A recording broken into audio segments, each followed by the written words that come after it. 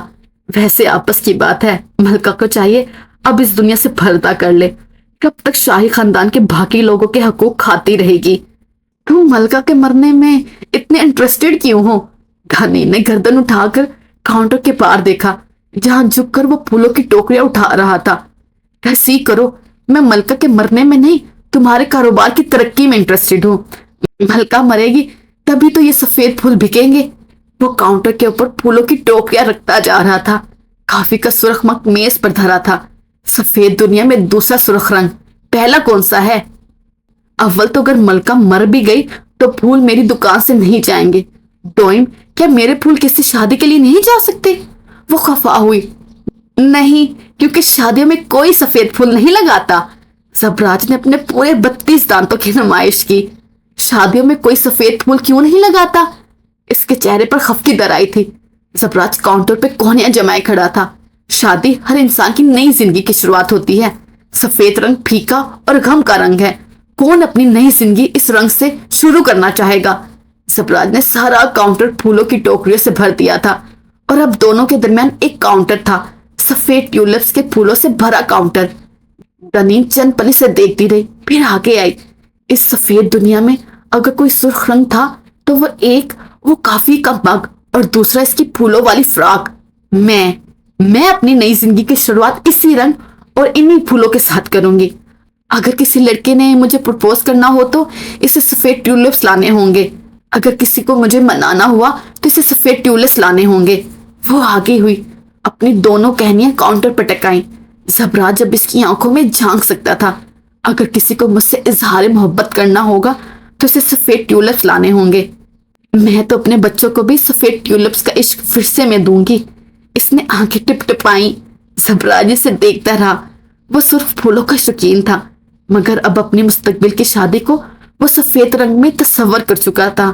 محبت بڑی کم وقت ہے، انسان کے دل کو ایسا موم کرتی ہے کہ وہ محبوب کے ہر حکم کے سامنے پگھلنے لگ جاتا ہے۔ اور ویسے بھی تمہیں میرے پھولوں سے اللہ واسطے کا بیر ہے، بک تو جاتے ہیں سارے۔ اس نے بے نیازی سے کہتے ہوئے کونیاں کاؤنٹر سے ہٹائیں، ٹوکریاں ہاتھ میں اٹھائے، پھر ٹھہر گئی۔ تم میرا لکی چام ہو، تم جب آتے ہو میرے سارے پھول بک جاتے ہیں، سادگی سے کہہ کر وہ پھولوں کو دوبارہ ترتیب سے رکھنے لگی تھی۔ زبراج نے یاد کرنے کی کوشش کی کہ اس کے پھول کیسے بکتے تھے۔ تم اس کے ساتھ یاد کرنا چاہو گے؟ یہ لندن میں واقع سلطان صفدر کے اپارٹمنٹ کا منظر ہے۔ یوں تو وہ ہاسٹل میں رہا کرتا تھا، مگر اپنے دوستوں کے ساتھ مل کر بھنگ کرنے، کلاس فیلوز کے ساتھ ہاتھا پائی اور دوستوں کی خاطر مختلف جھگڑے اور اپنی پاکٹ منی کو گھنٹوں میں اڑا دینے کی سزا میں وہ کچھ دن قبل ہی وہ یہاں شفٹ ہوا تھا، بمائش خاندان اور زبراج۔ صفدر صاحب کو غلط اطلاع ملی تھی کہ وہ بگڑا ہوا رئیس زادہ دوست حسن سلطان تھا۔ اس الزام کی بھنک اس خاندانی انسان کو لگ گئی اور اس نے موم بتی کی آگ پر ہاتھ رکھ کر قسم کھائی تھی کہ سلطان صفدر کے اپارٹمنٹ میں قدم نہیں رکھے گا۔ غیرت، لاؤنج میں رکھے ایل شیپ صوفے پہ سلطان پیر پسارے لیٹا ہوا تھا۔ شاندان بے یقینی سے چکر کاٹ رہا تھا۔ سرخو سنگل صوفے پر بیٹھی سیب کو تر رہی تھی اور زبراج شہنواز کارپٹ کے ٹکڑے پر التی مارے صوفے سے ٹیک لگائے بیٹھا تھا۔ آنکھیں پنڈولم کی طرح یہاں سے وہاں جھولتے شاندان پر جمی تھی۔ جاری رک جائے آپ نے اس ویڈیو کو لائک کیا؟ نہیں کیا نا تو پلیز لائک کر دے، اور چینل کو سبسکرائب کیا؟ وہ بھی نہیں کیا ہوگا یقیناً، تو وہ بھی کر دے پلیز۔ اور اینڈ پہ کمنٹ کیا آپ نے؟ نظر آ رہا ہے آپ نے کمنٹ نہیں کیا، تو وہ بھی کریں تاکہ پتہ چلے یہ ویڈیو کہاں سے دیکھی جا رہی ہے۔ ٹیک کیئر، اوکے، اللہ حافظ، take care, tata, bye bye.